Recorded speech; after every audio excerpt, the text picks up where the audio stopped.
The applause was deafening, yet all I heard was silence. My fingers trembled around the weight of the National Journalism Award. The cameras flashed. 100 strangers clapped, but my eyes kept burning holes into 4 empty seats reserved in the front row. My family's names were printed on the cards. These seats stayed vacant, deliberate, cruel. Then my phone lit up. A photo.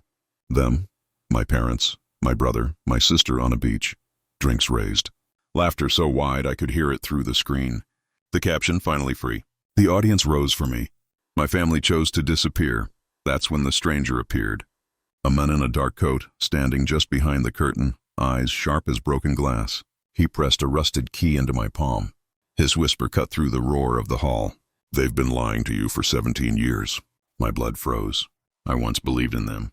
Believed in birthday cakes baked by my mother's careful hands, my father's lectures on discipline, my brother's easy charm, my sister's quiet loyalty. I built my world around their approval. Every article I wrote, every late-night investigation fueled by the hunger to prove I was worthy of being theirs. But now a seed of suspicion cracked open in me. That night I drove it to the address scratched on the back of the key. Our old family home abandoned years ago, they said. Too many memories, too much pain, they insisted as they sold everything and moved away. The gate creaked open. The key slid into the lock like it never left. Inside, dust-coated furniture still covered in sheets. But it wasn't the decay that chilled me. It was the wall. Dozens of newspaper clippings pinned in neat rows. My name highlighted. Every article, every award, every failure, every triumph. Photos of me at 16 hunched over a typewriter. Me at 18 clutching my first byline. Me at 21, tears hidden at my graduation because no one showed up. They'd been watching obsessively, tracking my life like hunters stalking prey. And in the center of the wall, one headline circled in red ink.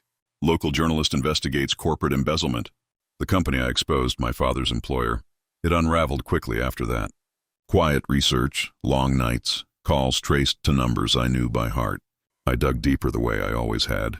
Except this time the story was my bloodline. Bank records, hidden accounts, my tuition money siphoned into my brother's failed startup.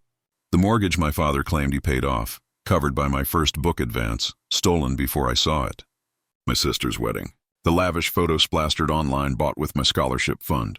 17 years of lies, 17 years of feeding on me. But the stranger had been right. The truth was sharper than betrayal. I didn't confront them, not yet. Anger is loud. Revenge demands silence.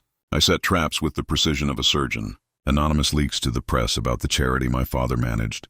Tip-offs to creditors chasing my brother's debts.